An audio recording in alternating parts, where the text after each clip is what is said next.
Hello, everyone, and welcome to the 170th episode of the Poorly Planned Podcast. My name is Benedict. You may know me better as BHL Hudson. Here we talk about movies, TV shows, a bunch of nonsense. With me, as always, is my friend, co-host, and back-to-school buddy, Frederick. You best believe it. We're both. You best darn believe it. We're both back-to-school buddies this week. Yeah, we were in Denmark the last few weeks, and now we are, in fact, back in our respective studying countries. Yeah, no. Educational hellholes. Yeah, I got 3 weeks of vacation. Was a lovely time. We recorded some pods, met up, had a couple nights out. It was a we did good old goofy time. We had New Year's together. We did. We jumped into the new year and all that. But now I'm back in Ireland. You're back in Scotland. We're back to long distance pod recordings, which I think are less chaotic. Which either some people will enjoy or some people will not enjoy. Because I think some people will sit there, shit. As much fun as the in-person ones are, I feel like it can get we can get a little overly giddy occasionally. So I feel like there's a little bit more professionalism to Get these. overly giddy and hit the gritty. Oh, some might say. You really had to say that after I said these are more professional. You had to make a gritty reference. To be fair, I opened this whole conversation by sending you a gif of someone doing the gritty, but not just someone. Please say who it is. It's Nikocado Avocado. Is that his name? Anyway, don't pretend like you don't know. Don't pretend I'm not a huge fan of his YouTube shorts. But of him just splashing his face in spaghetti. Today we're going to be talking... Number one fan. God, are you an ASMR person? I gotta ask. I don't think he's ASMR. He's just like filth, isn't he? That's a great categorization on YouTube. It's like, no, it's not like film and TV. It's not ASMR. Filth. That's what I would... I mean, it's so gross. I mean, it's pretty rough. Yeah, no. I'm not a big ASMR guy, apart from our ASMRs, which are delightful. Those are really good. I also there are these YouTube shorts where it's like super close-ups of like a knife cutting a blueberry. I don't know if you've seen those, but I have seen those. They're Those I enjoy. Satisfying. I'm not gonna lie. Anyway, today we're talking. It's gonna be. I shouldn't open it by saying an unremarkable episode. It's gonna be an amazing episode. But please, of course, we're talking mini reviews, and by that I mean. I have two that I'll speed around real quick, and then we can both talk, and of course you can talk about yours, and we can both talk the menu and the latest Dude Pori Guy Ritchie Jason Statham's bald movie, Operation Fortune. And brilliant. Then we have a couple pieces of news. We're gonna talk the Ant-Man and the Wasp trailer, which I don't know if you've seen. We're gonna talk about a little bit of Golden Globe stuff, and we're gonna talk some DC. Dwayne Johnson, James Gunn news, because that's been happening for a while. We haven't really gotten to it, so we should discuss. Then we got the Cnews, got the announcements. It's going to be... just an all-around pretty good episode. That's what the kids call content. It's got some meat on its bones. God, you're fucking welcome. Yeah, appreciate us. But anyway, Timecodes down below, by the way. We'll jump into it. I only have two mini reviews besides the ones that we're going to talk about. Which I can speed around real quick. First of all, I rewatched the Disney Hercules film, an iconic masterpiece. Brilliant. Okay. Just the best Disney music, in my opinion. The best great characters. The one thing that I want to point out that I hadn't noticed, because I haven't watched it in a while, and now that I am a combat sport fan of sorts. Of course. A specialist, some might say. I've noticed, and this cannot be a coincidence, and I haven't done any research on it, but I'm sure they've said it in an interview somewhere. It's a very boxing, like, related movie. There are a lot of boxing references. Like, it's when he goes to Phil to train him, the way Phil talks about, like, oh, I trained all these guys who couldn't... Like, they keep throwing these references, like, whenever Hercules is getting beaten in a fight, like, Phil comes over and Hercules is, like, sitting like he's on the stool in the corner, and, like, he wipes him down. He's like, go for the jab, and then go for the... And, like... the song is also called Go the Distance, which is, like, a boxing term. A lot... Just on the rewatch... A lot of weirdly specific boxing references. As I sat there in my own boxing pants, I sat there and I was like, damn. Also, I see the similarities here. The official terminology. He's standing here in his boxing pants, wearing black and red. And I know you're a boxing nerd if you've got those. By the way, real quick, actually I didn't put this in my notes, But we can talk about briefly. Did you watch the KSI event yesterday? I did not watch it, but I've seen the climax of it. Yeah, no, the climax was pretty good. Can I need to ask something, because I've seen a few memes of this, but I didn't actually neither have the time nor effort nor will to look this up. But did Swarms beat someone with one punch? He did. That was objectively really funny. I'm not gonna lie. Like, I mean, what? Swarms, for those who don't know, who was a rapper who fought KSI a few months ago, who just brought it on short notice and knew literally nothing about boxing. He threw a jab, and it's one of those things where it landed perfectly. The guy was moving towards it. He didn't see it, and it fractured his like orbital bone or some shit. And so he couldn't. Oh my God. Like, that's a very serious like injury, and like you can't see, and you have like a pain in the back of your head, and it's very like it retires most professional boxers from their fights. So Swarms with the one punch KO in the first round, kind of really insane. Funny. Against who? Fuck it. Some guy who's been on these events before. There was also, they brought back Pineda, the guy who KSI. Oh yeah, I saw that. I saw them hugged. I saw they hugged at the end, and it's pretty good. I don't know. It's fun, kind of cringy entertainment sort of thing, but yeah, nothing too crazy. Can I just say, not that I'm trying to like nitpick YouTube boxing, but like the whole thing is like cringy and whatever, and like that's kind of part of the fun. But the only thing that like really gets me, I'm like, this is really lame watching it, is when the commentators, like, fair play, it's their job, whatever, but they start talking about them like they're like real professional fights, because now they have these belts that they've introduced, and they start talking about like the champ, and it's like title defenses, and they say like and still the champion. I'm like, your title defenses are against a DJ and like a fitness instructor. Like, it's not a.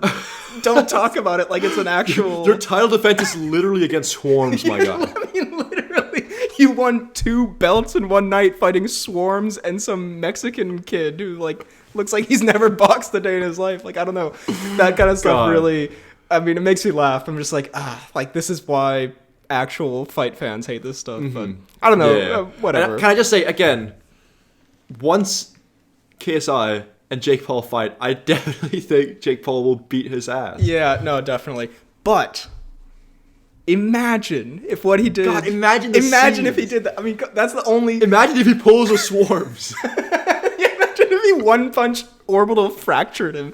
Like, this stuff is like, it's kind of fun to follow in the background. I used to be really invested. I don't care at all anymore. That's the one fight that I would genuinely be. I would there sit there and be like, I'd be God. Very excited. Mainly because KSI talks so much shit, and he's definitely gonna. Like, I don't want him to lose, but he's definitely gonna lose, and I really want to see it. At the same time, I don't want to see it, but you know what I mean. But it'd be for the spectacle, for the climax of it all. Also, can I just say, just another nitpick real quick? They have these weight classes and these belts in this KSI organization, whatever. They have a light heavyweight belt that's 100. Light heavyweight in boxing is 175 pounds.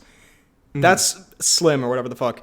And then KSI is the cruiserweight champion, which cruiserweight is 200 pounds, but KSI also weighed 175 pounds.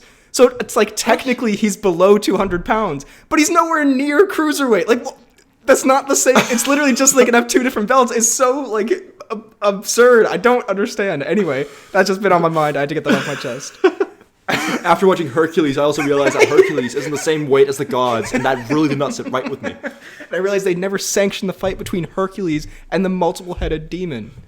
There wasn't even a towel to throw in. Like, Hades was clearly on them roids.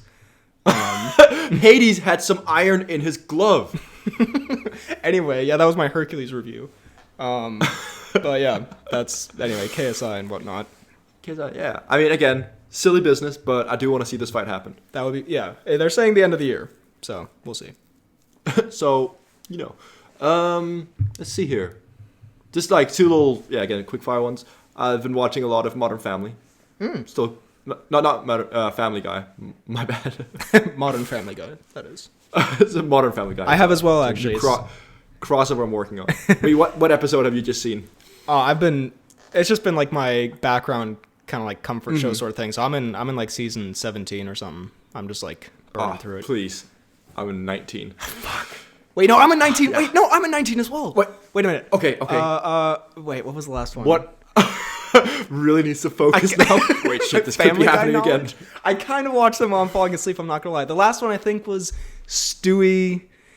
What did he do? What that little rascal get up to? I can't even. What was the last one you watched?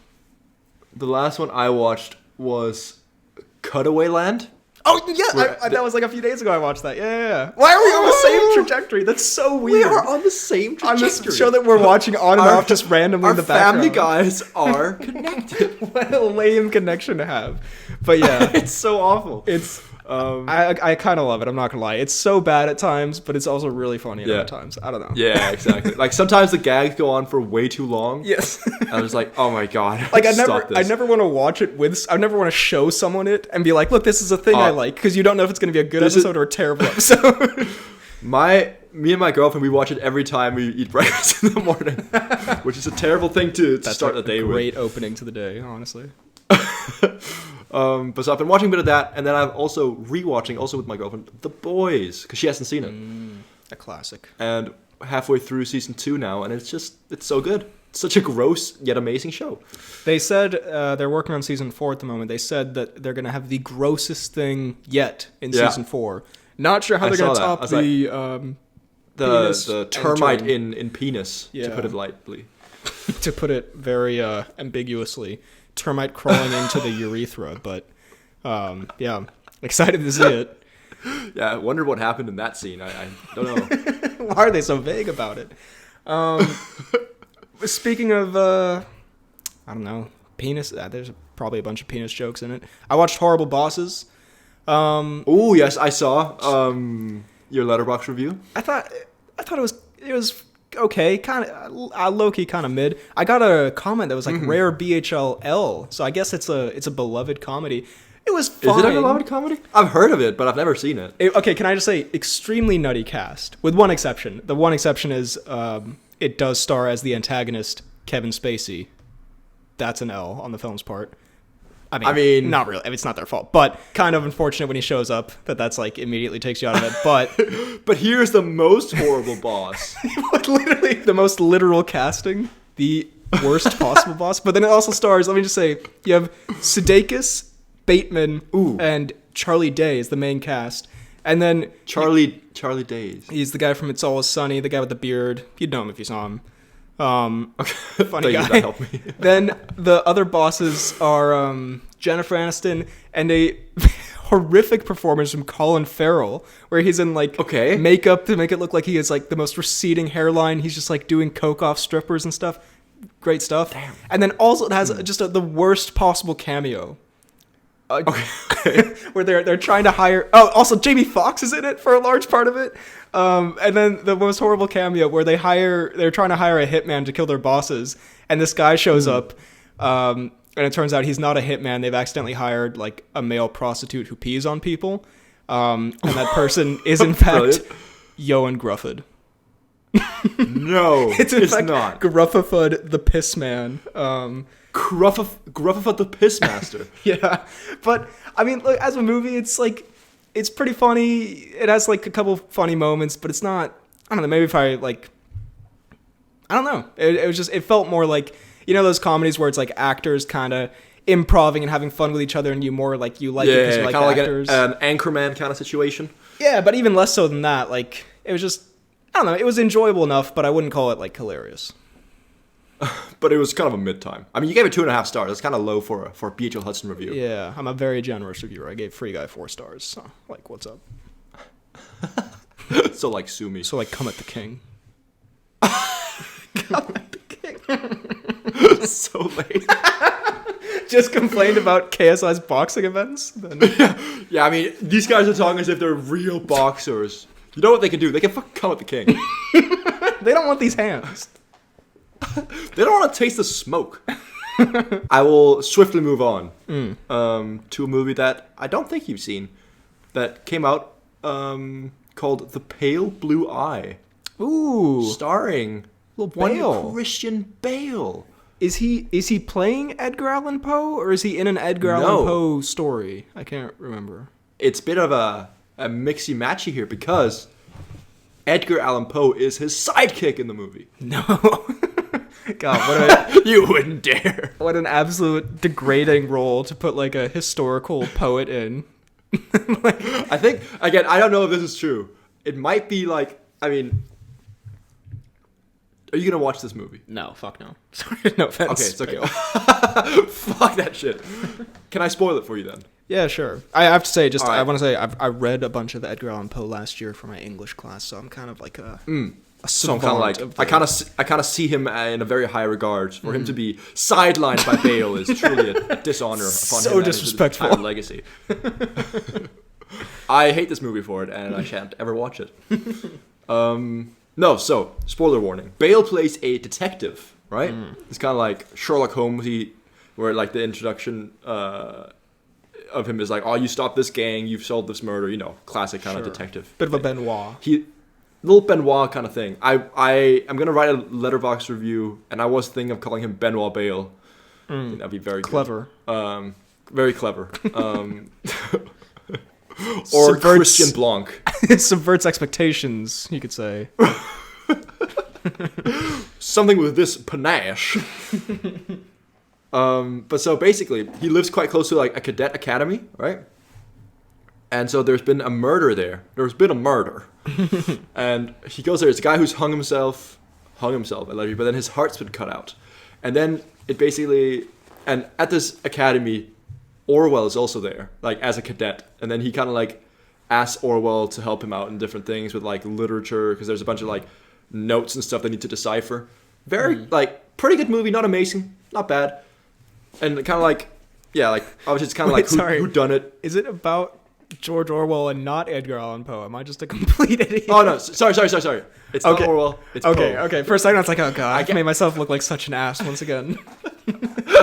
Go on 5-minute Edgar Allan Poe rant, and then it's like, yeah, it's about J.R.R. Tolkien, actually.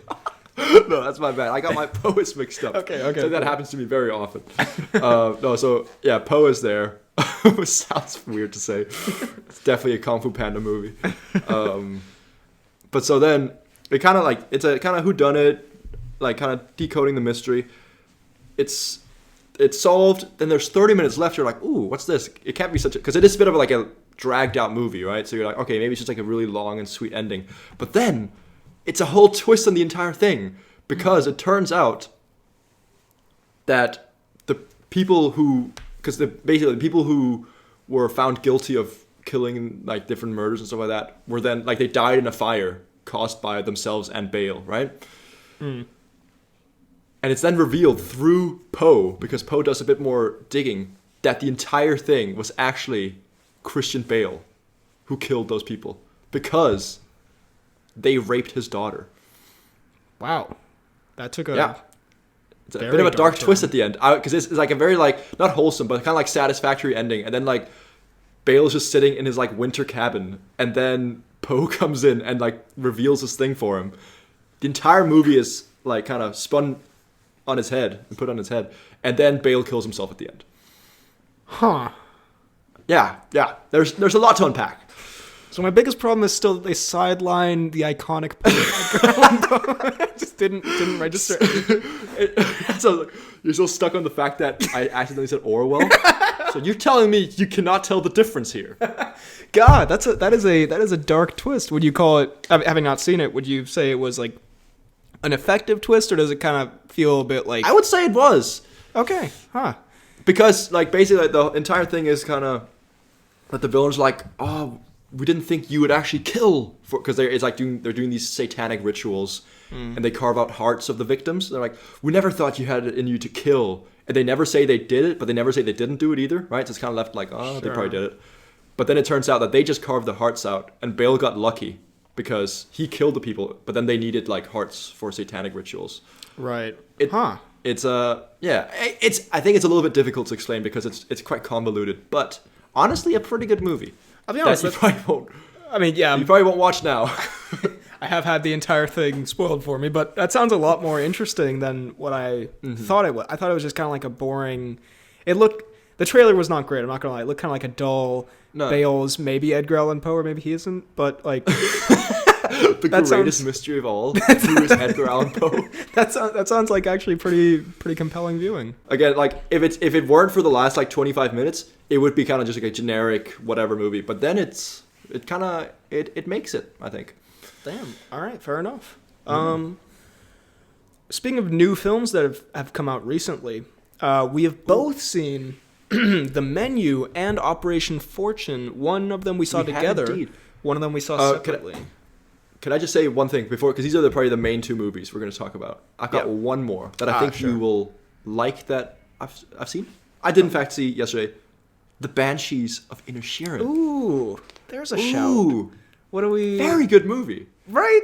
And so depressing. So sad. Very sad. I genuinely thought. Again, I will write this in my letterbox review. I was gonna write expectation, nutty feral, reality, depression. Because goddamn, it's so sad. I mean, there is a little bit of nutty feral. There is some nutty feral. It's but at the same time, there's also sad feral crying with his dead donkey in his lap, which is just, and a lot of yeah. I guess I don't want to spoil. A lot of maiming. Yeah, quite a bit of maiming in there. Yeah, well, I'm glad you saw it. I'm trying to think. It was so long ago since I saw it, but yeah, I mean, just very good performances. A sad Kyogenhan. Yeah, a great film. A great film. Great sad film. Well, on the note of great sad films, should we talk about The Menu first? The Menu I watched a few days ago, and holy shit, it's so good. It's really good. Right? I think when I came out of it, I recommended it to you. Yeah, like right off the bat, because it's a great film on its own, and then it also has just like, I don't know, it's not even like a nutty quality for us two specifically to enjoy, but just like a darkly comedic style to it that just made it very fun. I actually recommended it, like, because my family doesn't really like horror films, and so I was like, oh, you should really watch The Menu, and they're like, isn't it like scary and whatnot? And I was like, actually, I'd say it's probably more a comedy than a horror film. Like, it has thriller moments, but it's more funny. I wouldn't say horror. It is more like a thriller kind of absurdism kind of thing. Yeah. Should we go spoilers right off the bat, or?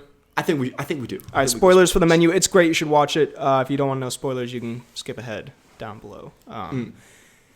Yeah, I think it's this like new genre that's like very popular right now. This like rich people are stupid and annoying satire, like we have with Knives Out films, and a lot of TV shows are doing that right now.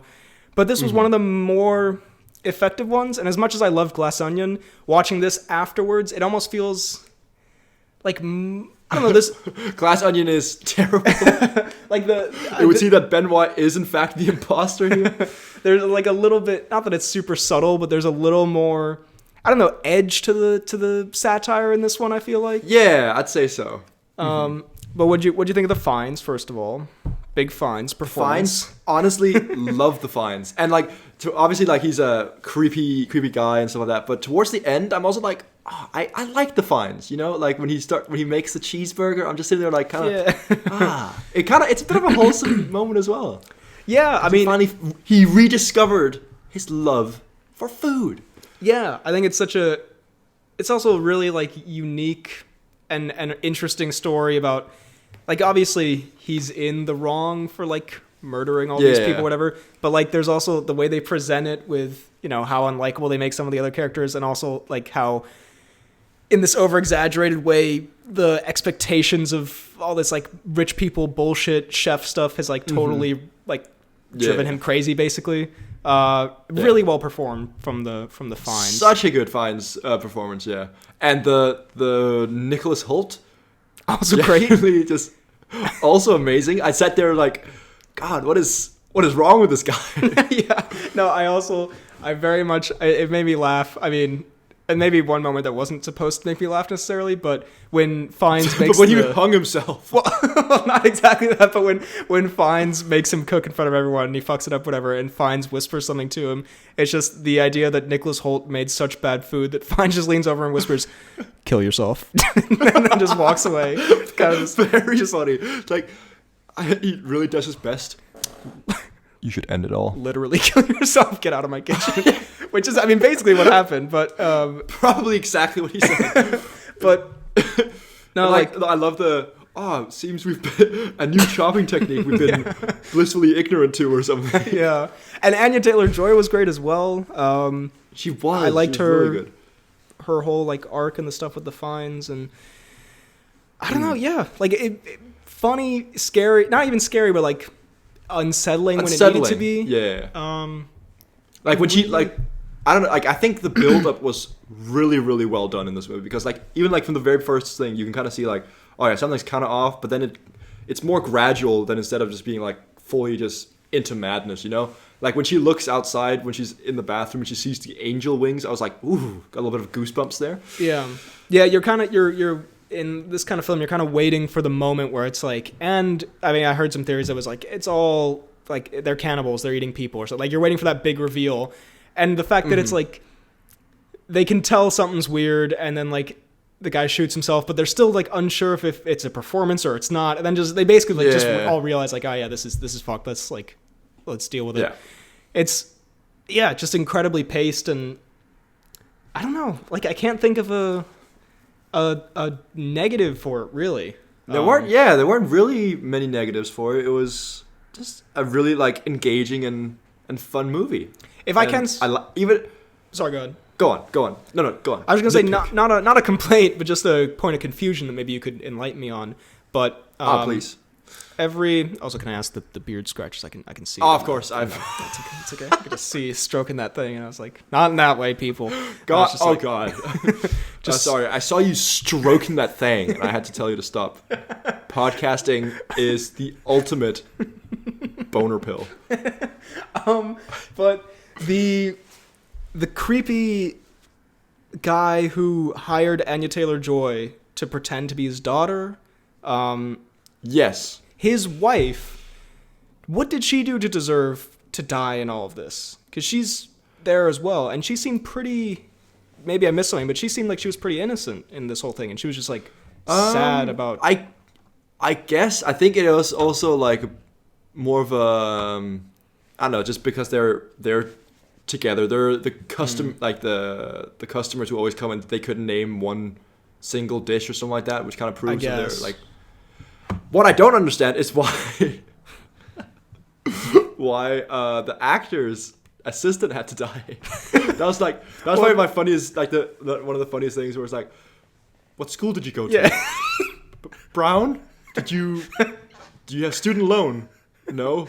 You're gonna die. It's like, fine. Yeah, no, I don't hate her just for being wealthy. Like, but I thought that was also is that because she stole from the actor? What? I don't know. I guess, and also I think in it being the reason it can kind of get away with that is because it is sort of like an absurdist comedy, and it's like the fines, like he sticks to all these things meticulously, but then he also has moments where he just kind of like breaks from his character. You know what I mean? Yeah, like, it's like he's clearly just like a weird, crazy person, and like I don't know. Yeah. I thought I also enjoyed. I'm like, wait, sorry. Again, probably shouldn't enjoy the slander of an old woman, but when Fines just says "you donkey."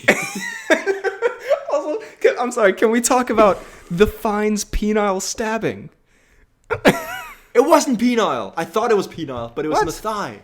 Oh, really? Because I thought he just got his junk jabbed.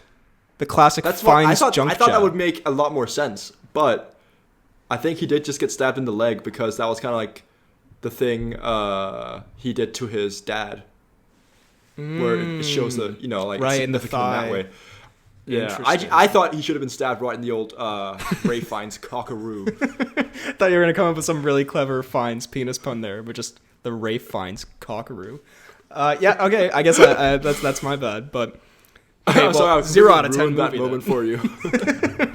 But overall, I'd say just one of, if I'd seen it before I made my top 10 list, probably would have been in my top 3 of last year. Honestly, I really loved it was so good. It's one of the best thrillers I've ever seen, and it was just again, I expected it to be kind of funny, but way weirder than it was. Yeah, and this one was just like, I thought it was gonna be like way more of like a niche little, I don't know, focus more on the food, I guess, and them being like just pretentious, and then something happens. But no, the whole thing was just so good. Yeah, I think I was expecting more of a bloody, murdery twist to it, like a Ready or Not or whatever. Mm-hmm. But that's not to say that I was disappointed. Like, I think the way it executed its premise was amazing. So, highly recommend The Menu to everyone out there. I'm going to go with a 9.5 out of 10, honestly. Really, really good. Oh, I'm gonna go 9.6 wraiths out of 2 fines. Oh. But but is his penis intact in this situation? Guess we'll never know. Never. It is as it normally is, completely separated from his body. There is no penis to stab. And then the what's it called? Oh yes, the other film that we saw together. And then the where am I? the menu. We did in fact have a Woody's to see Operation Fortune, Rue de Guerre. Rue de Guerre. Bit of a funny backstory in this Woody's. We did end up seeing it in what some could literally title the Baby View. But that's wasn't our fault, I want to say. But it wasn't not our fault. No, so, basically, for anyone who doesn't know, a baby bio or baby cinema screening is basically just where parents can take their newborn babies in to watch a movie because the baby is none the wiser, won't pick up on the violence. Obviously, you shouldn't take like a 3 or 4 year old to it, but they'll bring babies in, but then there's the kind of thing where like babies can be sitting there crying, but it's kind of like an escape for the adults. So that's the kind of thing. Yeah. Baby view. And then we had a bit of a tight schedule.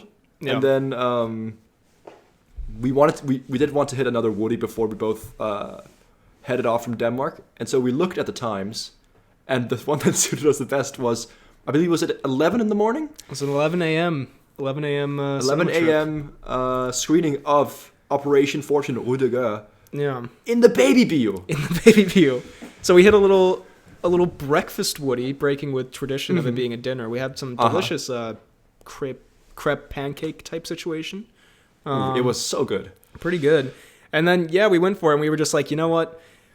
We'll just deal with the babies crying, and we'll try not to be disturbing people. But also, when we looked at it, there were no seats had been taken. That's the thing. We were like, we'll probably be safe here. It was very humiliating walking in there because not one but 2 employees told us, you know it's the baby view, right? And we're like, you do realize you're going into the baby view. I was like, yes, we know. Are you a big fat baby? You little bitch. Like, we were already kind of ashamed of what we were doing. Yeah, we were like, and then they just had to drive it home to the baby view. But Operation Fortune favors the bold because there was only one other person in there, and it was also someone without a baby. So yeah, also a man who just did not have a baby. So we were just sitting there like, we've done good here. An 11 a.m. screening. Yeah. And by the way, for those wondering how I would not take my baby to this. I don't know, like to a movie with like all the shooting and shit. I don't know, because the volume was still very high. Like the lights aren't as dim, but I don't know, strange. But anyway. Yeah, I mean the lights were on and the door was open, I believe, but otherwise it was just a normal cinema experience. I don't know.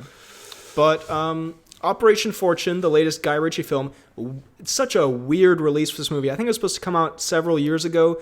Pandemic, I think, delayed it. And then I don't know if this has been confirmed, but I saw a rumor, and after seeing the film, I can confirm that they do appear. The villains, or at least some of the villains, are Ukrainian, and obviously that would come across as poor taste if it was released. I think it was supposed to come out in like March of last year, and so now I think it's been dumped on a little bit. It's been dumped on streaming in America, and is having like a 1-week release in Europe that we managed to catch. So this movie's basically just been thrown. Just get it the fuck out of here. Yeah, it's about 500 people worldwide will see this movie. Probably, yeah. I've been so weirded out by it the whole time. But anyway, we finally saw it. Jason Statham, also, Guy Ritchie. Can I just say, you could easily just, like, forego the whole Ukrainian part and just say they are from some other country. Easily the ADR. Ukrainian aspect of it really does not play a big role. Maybe it makes you think that they didn't do it for that. But yeah, like, so many other movies, I can't even remember now, but like, even like the news about The Flash in the past few weeks were like, yeah, they edited out Henry Cavill's cameo and Gal Gadot's cameo, and Ben Affleck was in it originally, and all this shit. It's like, okay, so if you can edit out every fucking like seemingly major plot point of a film, you could ADR someone. You could edit out like 3 words. I think they call them the Ukrainians 3 times. Yeah, cannot be that hard. But anyway, as a movie, we were pretty excited because we enjoy Guy Ritchie's work generally sometimes. And yeah, sometimes we like The Gentleman a lot. One of the faves. Wrath of Man, kind of stinky. Big stinker. And then we went into this thinking it was going to be kind of in between. Yeah. Were we right? We were. It was. I would say so. Yeah, not even close to as good as The Gentleman or like as memorable, but it was a totally fine, fun way to kill a couple hours in the baby. It was good. It was fine. Yeah, it had yeah. It had like a couple things that I would point to and be like, that was exceptionally good. Like I would say Hugh Grant was very fun for us because we enjoy. Hugh Grant was It was amazing. basically, I mean, it was different, but it was a little bit of a reprise of his Fletcher Mundo role in some ways. I think him and Guy Ritchie do like this little Fletcher Mundo-esque role they've created for him, and they should just do that for multiple movies. Just have him cameo in every movie as that, but he's just a little bit much more mean and horrible in this one, but it makes for some and fun horny moments. And horny, very horny. And Statham's fine. Some of the action's fine. It's all totally fine. It's Bugsy Malone is Bugsy good. Malone is like randomly interspersed throughout. It feels like he is maybe just friends with Guy Ritchie, and that's why he's not bad. But his character clearly didn't need to be in this movie. It's a very strange choice. Yeah, he's just like, I like dogs. It's like, all right, I like Bugsy. dogs, and I'm a really good sniper. Yeah, and that turned a little bit Irish at the end there, but he's a Banshee of Inisherin or whatever. There you go. What the fuck that island's called? It's not a real island, I don't think. But sorry if it is, and I just offended every listener from Inisherin. All our listeners reside on that island. It's not even a real place, dude. Who lives with donkeys, bro? But the who lives with donkeys? It just feels like very much like a. This might be a super specific reference that no one else can relate to, but like in the a Hercules boxing match. Like in the evenings when you walk out into like the living room or something, and your dad is watching some like generic action movie on TV, and you're like, "What's this?" And he's like, "I don't know. It's just kind of on." It feels like one of those movies where like you'd walk in and you'd be like, very insensitive of you to all the fatherless listeners. Sorry, God. Fine. When your cousin is watching a Guy Ritchie action movie, and then you beat him up. Man, you're just taking yourself deeper and deeper here. That's Sorry, offending all the cousinless ones, but the cousinless one sounds like a weird cult. But I don't know. It was totally generic. Whatever. Yeah. Like nothing really. I mean, stood I will out. say I also very much enjoyed Aubrey Plaza in this. She was good. Yeah, I haven't seen her a lot lately. She's very charming. Me neither. She's very charming. Old man VHL enters. Sorry, I had to bring up my cocktail lovely party young manners. ladies. Josh Hartnett was pretty fun. The actor guy. Statham is. He kind of. I mean, Statham is Statham. He does. The thing is, he does the Vin Diesel thing where he's the same kind of like him in every movie, but at least he's not Vin charismatic. Diesel. He's Yeah. actually kind of charismatic. Yeah. Yeah, he has something. Suck it, Vin. Also, I like their handler. I forget his name, but Handler. Oh yeah. I don't. handler. That fucking guy. The Bettany imposter. Yes, he did look so much like a Bettany imposter.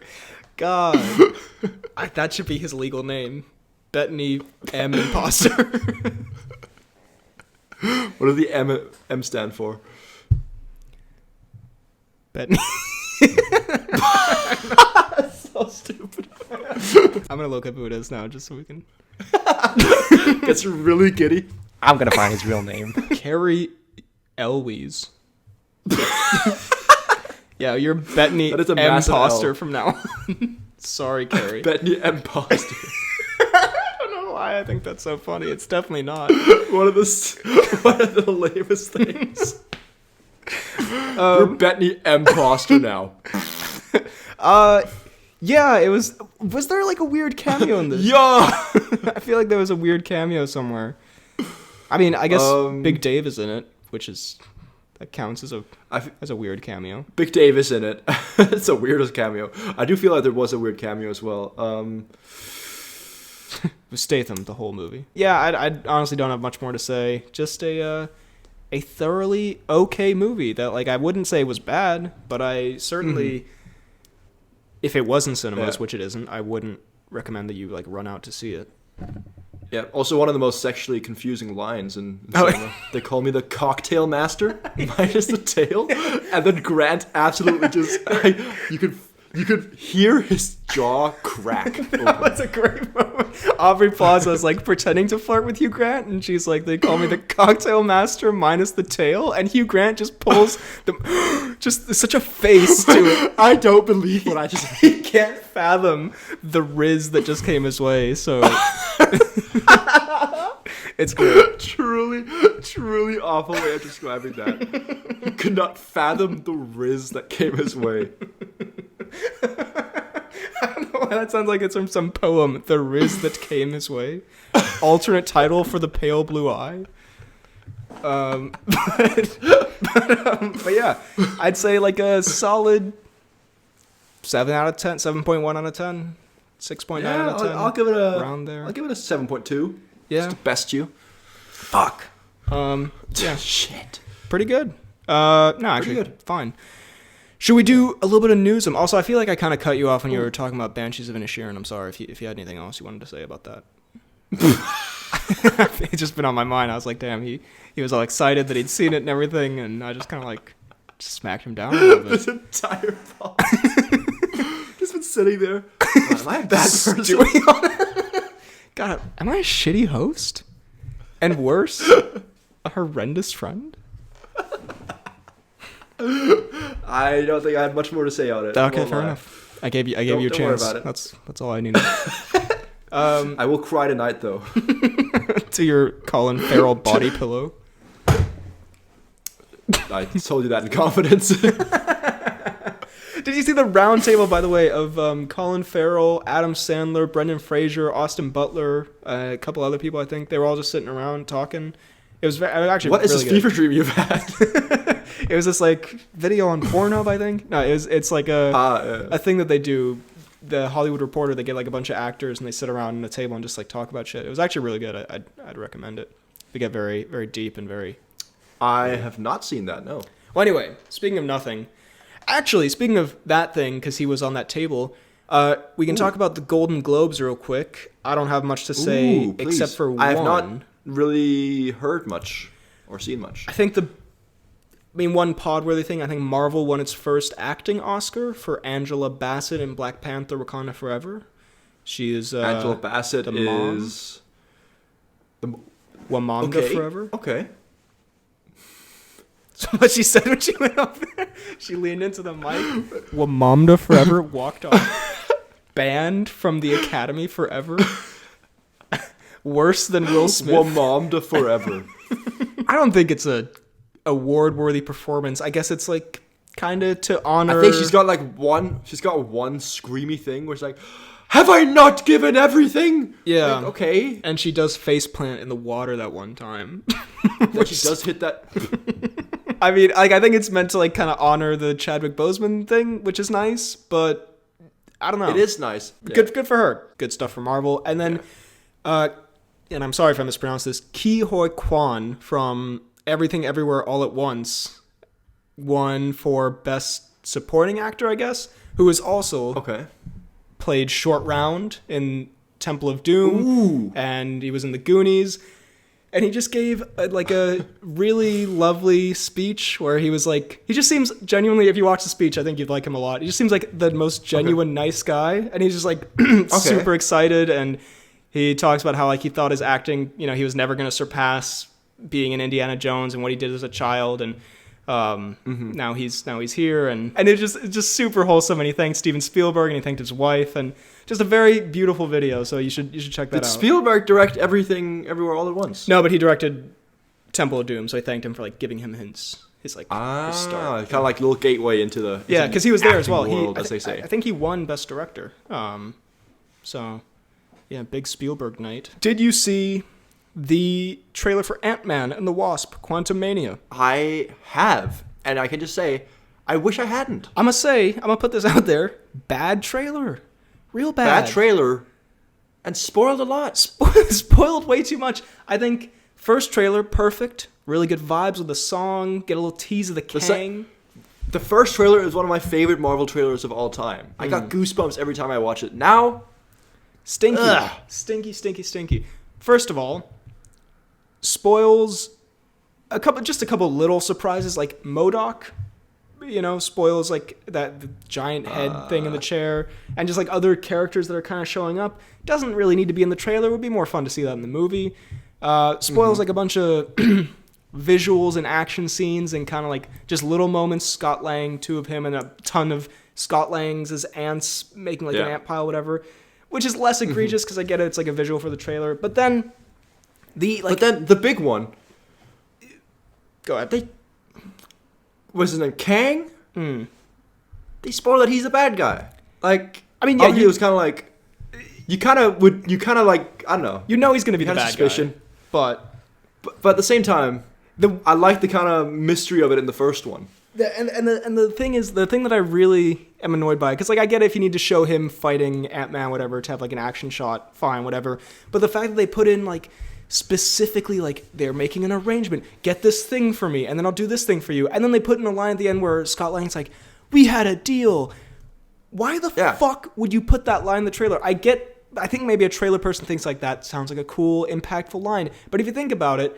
And I know it's not that deep, whatever. But to the common man, I'm spoiled, rotten. But if you think about it, you now, even though you can guess the outline, whatever, you now know they're going to make a deal. Most of the film is probably going to be Ant-Man going to achieve this thing. He's going to come back with the thing that Kang wants. And then Kang's going to betray him and break the deal. And like, again, even if you could see that coming, it now makes it more boring. You know exciting. How when you see a movie trailer and then you remember a bunch of shots from it, and then a movie's playing out, and you think in your head, like, well, I remember this thing was in the trailer, and that hasn't happened yet, so I guess that has to happen now. Yeah. It makes it exactly more like you're waiting for something to come instead of just enjoying it. It makes the whole thing predictable, and I don't know, yeah. The whole thing has just been, I was actually really, really hyped to watch this movie, and now I'm still obviously going to watch it, but I am way less hyped. Yeah. The end of Bad Marvel. Black Adam, where they put him in water or whatever. And then there's, like, the whole rest of the movie, I'm like, I know he's going to get out and fight the bad guy. So the rest of this is just boring because you've made it, like, predictable and whatever, and I worry that might fall into that. So, I mean, look, the movie might still be really fun. But also, by the way, I have to say, even though there's some amazing visuals in this, some green screen looks kind of goofy, I have to say. Which ones? There's one shot in particular I remember They're rocking some goofballs here, I won't lie to you. What's her name? Janet's mom, whatever, one of those fucking characters who I don't care about at all, if I'm honest. I'm sorry, everyone in the Ant-Man films besides Ant-Man and maybe the Wasp, I don't give a shit about, okay? I'm sorry. That's fair. Hank Pym, I could not give the biggest less of Hank Pym supporter. I'm such a Hank Pym hater, I'm sorry. Like, I don't care. I don't care about his wife.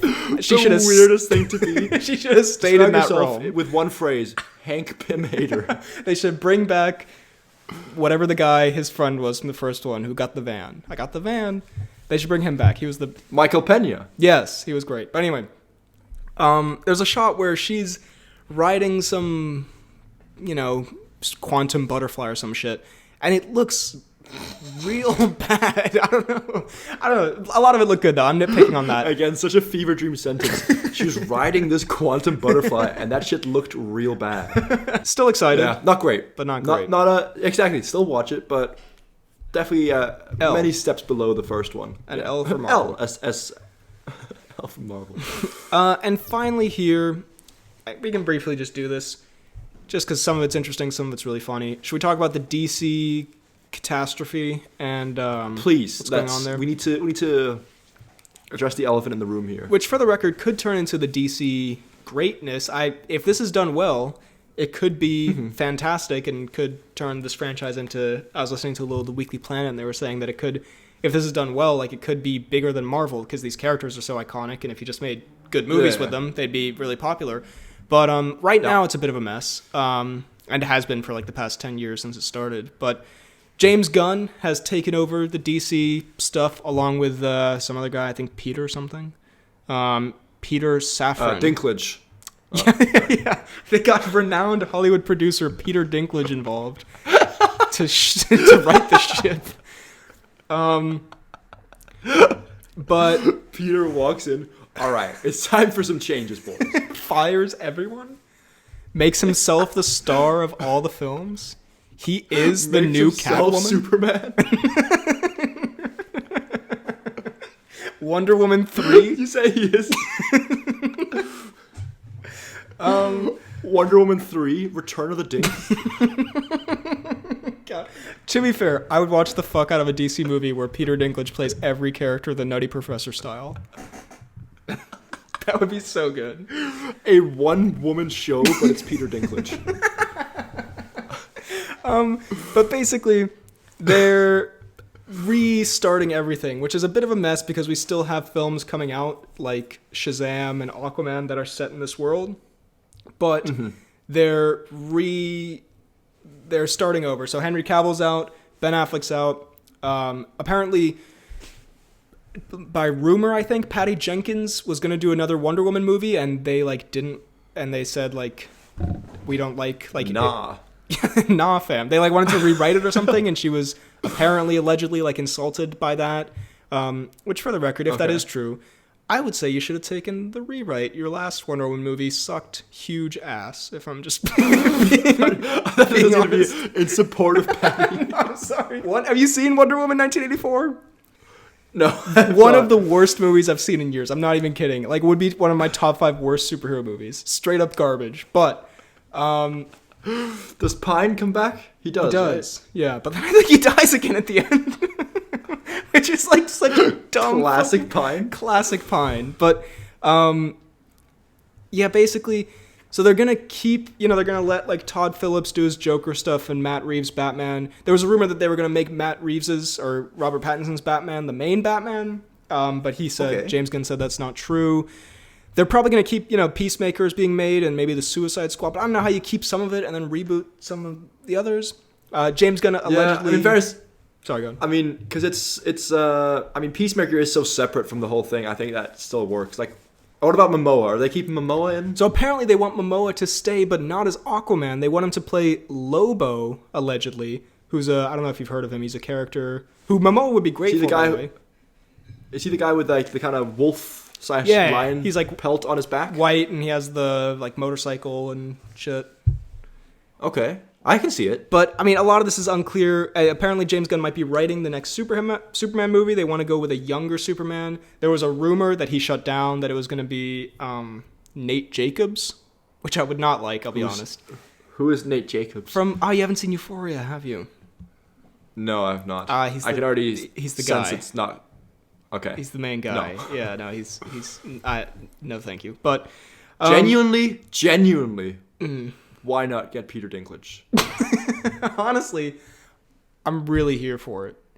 I think it would genuinely be such a good time. I mean, I do too, honestly. Let's get that hashtag Dink for Soup. Let's get that trending. Very confusing hashtag. You tweeted at James Gunn repeatedly. He has no idea what you mean. But hashtag Dink for Soup. Hashtag Dink for Soup. Let's do it. Hashtag Dink for Soup. Trends worldwide. The most retweeted tweet of all time. Both Donald Trump and Joe Biden like it. Sorry, I don't know. There's finally unity in the States. God. But anyway. Hashtag Dink for Soup. Creates world peace. Russia puts down their guns.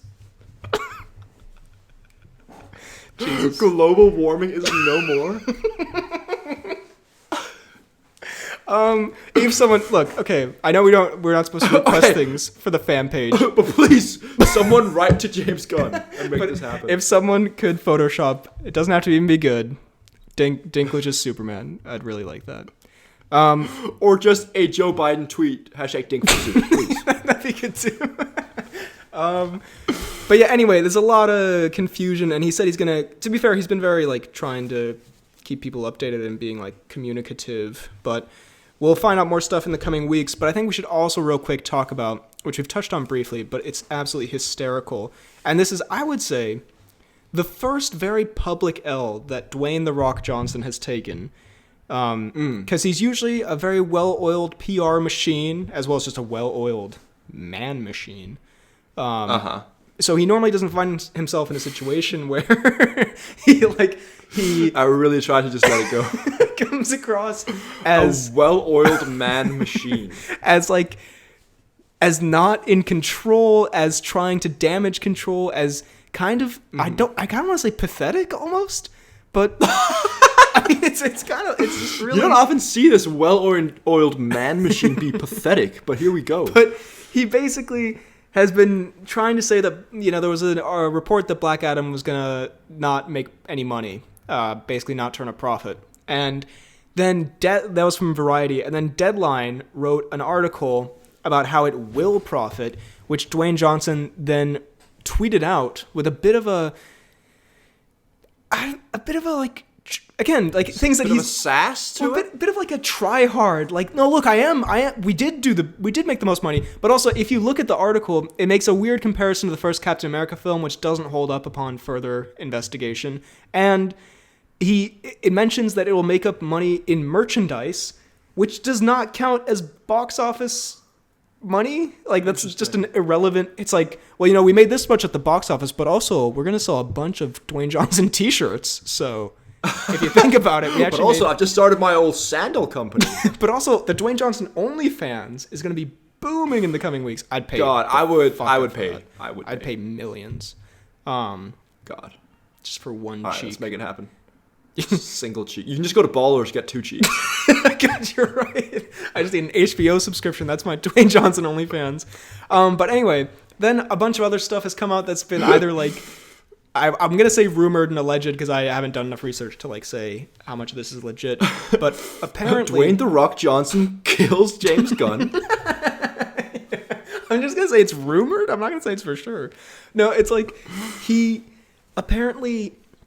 And it kind of comes across in how he marketed the film, because he's clearly very passionate about it, but he also seems like he might have wanted to really be the star, and apparently he wanted the DC universe to revolve around the character of Black Adam, instead of him just being like a character in the universe, you know what I mean? Mm-hmm. And so he was like, he wanted to, I don't know, it comes across as basically like he was like, I'm Dwayne Johnson, I'm gonna save this whole fucking universe, like just me. I'm like, bring the Dwayne Johnson factor in.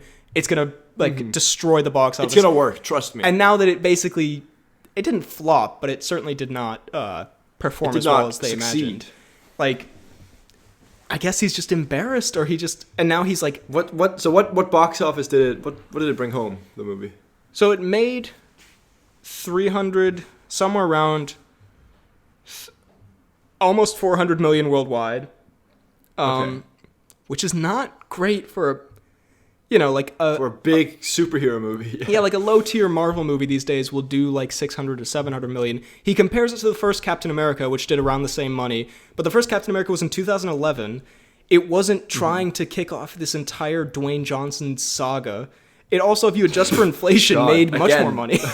Kind of sexy sounding, the Dwayne Johnson saga. Like, I don't know. And now he's been basically booted from, I'm sure maybe he'll show up in a cameo in something if they do like a, you know, Doctor Strange style universe crossover, but he's basically been booted as the character after talking about it for so long. It's not come across very well for Dwayne Johnson. He's gone on like the defensive here very publicly, and it's been kind of embarrassing for him. So you hate to see Dwayne on the defensive. But Dwayne's taking L's. So, God. Speaking of Dwayne, just quickly, I think I should enlighten the listeners on what happened to me in the airport. Oh, yes, please do. Please. Well, so as some of you may know, I did in fact receive a Dwayne Johnson paper mask from you.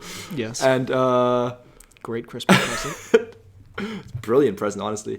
And so because I didn't want it to get crinkled, I took it along with my other most valuable possessions. I took it along with me in my hand luggage through the airport. And for some reason, because I think I had magnets, or it could be because of this mask, through security, my bag got like searched. Yep. And then the guy just pulls out the mask, looks at me, looks at it. The most disappointed I've ever seen a person be in my entire 20 years on this earth.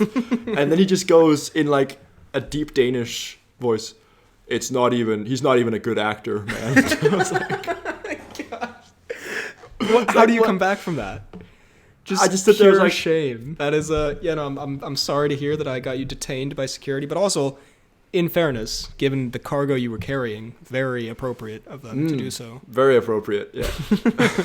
But yeah, just that we were talking about Dwayne, and I thought I'd course. get this little nugget of criminality. We had some fun with that mask. That makes it sound real sexual, which it was. We had some real good fun with that mask.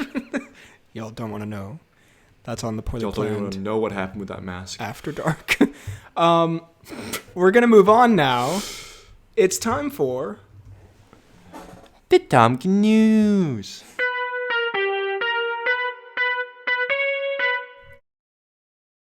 Tom Cruise gave Tar director step-by-step instructions to save previous film from Harvey Weinstein. What? So apparently there's this movie called Tar that's come out, which is one like Oscar contender. And it has a guy in it who was in a movie with Tom Cruise. And basically Harvey Weinstein wanted to re-edit the film, and Field recalled, this is from independent.co.uk, I was weeping in the bathroom. I called up Tom Cruise and said something terrible has happened. He basically said, this is how you're going to play it. It's going to take you 6 months and you'll beat him, but you have to do exactly what I'm going to tell you, step by step. Okay. Interesting. So okay, well anyway. Cruise making like real life plots against Weinstein? Is that what I'm hearing? I guess we could spin it that way. Cruise dub? Cruise dub. Let's say cruise dub after 2 seconds of research. Maybe missed the whole point of the story. Anyway, cruise dub. Gonna move on to the announcements Cruise and such. hero moment. First, some comments on the latest pod. Al Feld says, Hey guys, first of all, thank you for reading my comments. Second, I have a show recommendation, Star Wars Andor. You need to watch it. Best show of 2022. Has Andy Serkis at one point. Happy 2023, poorly planned. New note, have you seen the trailer for Renfield? It stars Nicholas Hoult as the lackey to Dracula, who is played by Nick Cage. I feel like it would be a fun Woody movie for the two of you. I did see that trailer. I don't know if you did.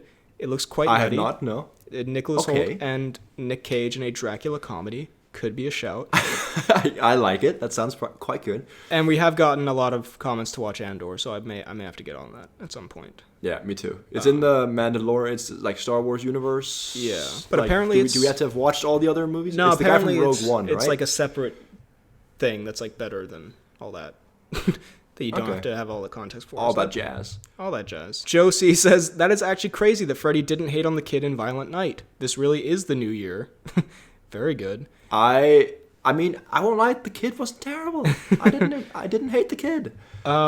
He also says, I forgot to timestamp it, and I'm too lazy to check, but I can confirm that Freddy did say he loved the first Avatar in episode 114, Most Anticipated Movies of 2022, where you guys talk about Avatar 2, possible 2-second shout-out. So, Josie, let's go. You get a 2-second shout-out. Shout-out to Josie. And also, Kian sent in a clip on the Instagram from a video where we were talking about the trailer, where, and I said this to him, and I'm not even kidding, in the clip, you go, well, you know, I saw this as an avid Avatar fan, and I went, I legitimately thought you were joking. I'm not kidding. I thought you were being sarcastic, because that's such a thing we would say sarcastically. So I feel like I can't be blamed, but I can be blamed a little bit. So also shout out to... No, you can absolutely be blamed. You just don't remember anything. You don't listen. But you sound so deranged. Josie. Anyway, let's move past that. But yeah, no, I'll take the L on that one. Good. ZJ says, today's a nice day. Also, the next Knives Out should be called Knives Out Sussy Imposter Amogus. I agree. Really good idea. Daniel says, that's quite good. Another really great and enjoyable episode. Keep up the truly Benoit Blanc-esque work. And I love the part where you argue Benoit accents for like 5 minutes. And of course, Cake Sully. And P.S. Freddy's a massive Avatar fan. Cake Sully. On the most anticipated episode of 2022, when you discuss Avatar 2, Freddy mentions that he loves the first Avatar film. God damn it. So 2-second shout out. Here we come. Yes. And we need a Benoit full accent episode, or at least for a segment. Maybe pod 200, ... I don't need an iPad. Then Kian says, I know this isn't directed towards me, but I'd just like to say thank you for you always leaving the most positively delightful comment and making this comment section a better place. Thank you, Daniel.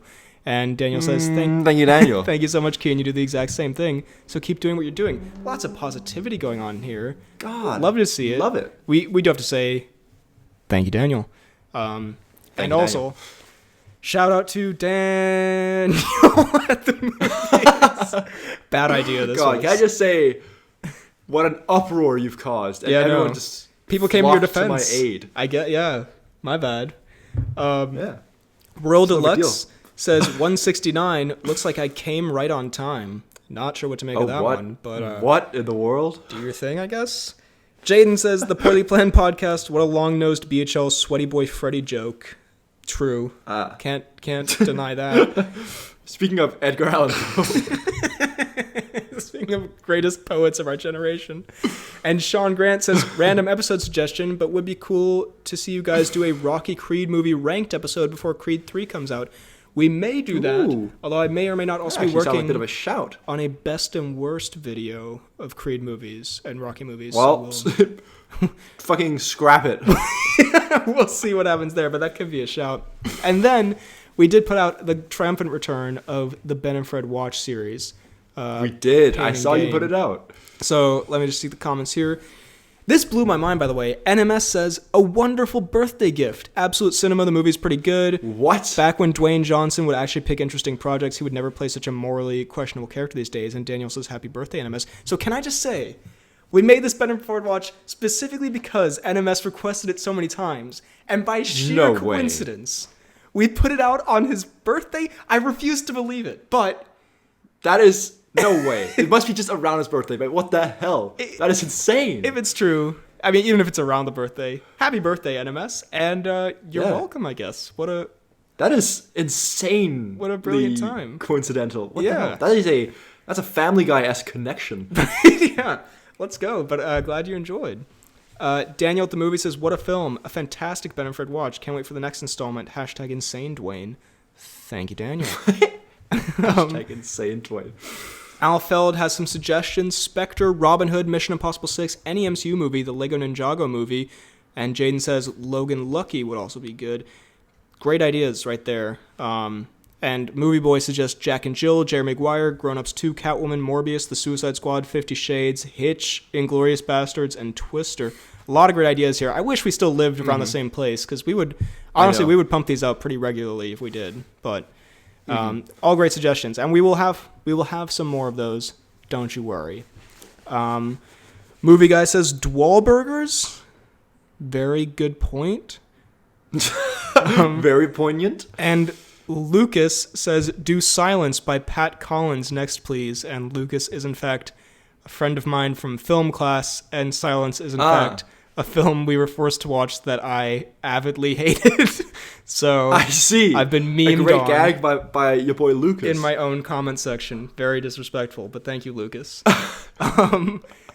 Then on the fan page, real quick, we just have one great post. It's a poster for The Cum Peach, Eat or Face the Consequences, starring Army Totally Not a Cannibal Hammer. We never really resolved that is Army Hammer a cannibal storyline that was going on. I don't know what the status on that is, but... but he is not getting hired anymore. I haven't seen him around much lately, so who knows what happened there. And final little announcement, and we have to give a special shout out to your boy, Lele, who came through with one of the greatest birthday Christmas presents I've ever received. Oh, he really has. He made, if you didn't see, it was on my Instagram. I'll put in, I guess I'll loop the video here. He made a custom Poorly Planned Podcast t-shirt for me. That is so wholesome. I love it. Which, for the record, just when I first opened it, and I saw like the logo on the black and stuff, I was thinking like, this is really cool. And also like, straight up, I could wear this like in public. Like it could just be like a thing I wear. I then turned the shirt around, and it does make it unwearable, but it also made it 100 times better. Where on the back it does say in big letters, "I'm gonna eat your wife" by Tom Cruise, which is fantastic. But I was like, maybe I can't wear this like to the club. Absolutely, please. I mean, I would. I'm definitely gonna wear it to the club. I can't be guess I can't be wearing this to the strip bars I frequent. But you could absolutely wear that around campus. No, I'm definitely gonna wear it. Of course, I'm absolutely going to. And on the arms, it has the BHL logo and the FDK logo.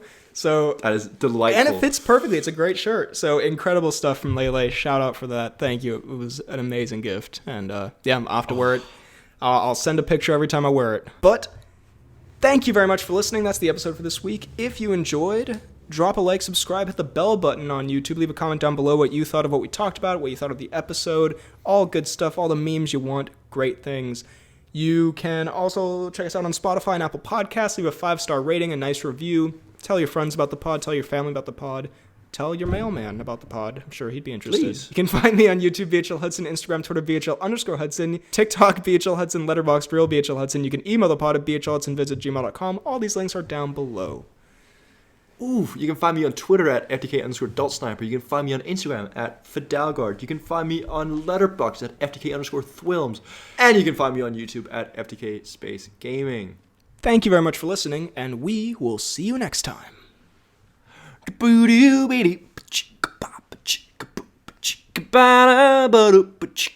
Dink for soup. I completely forgot about that. Please, everyone tweet James Gunn. Don't really, but maybe. Guys, we need this. #Dink for soup.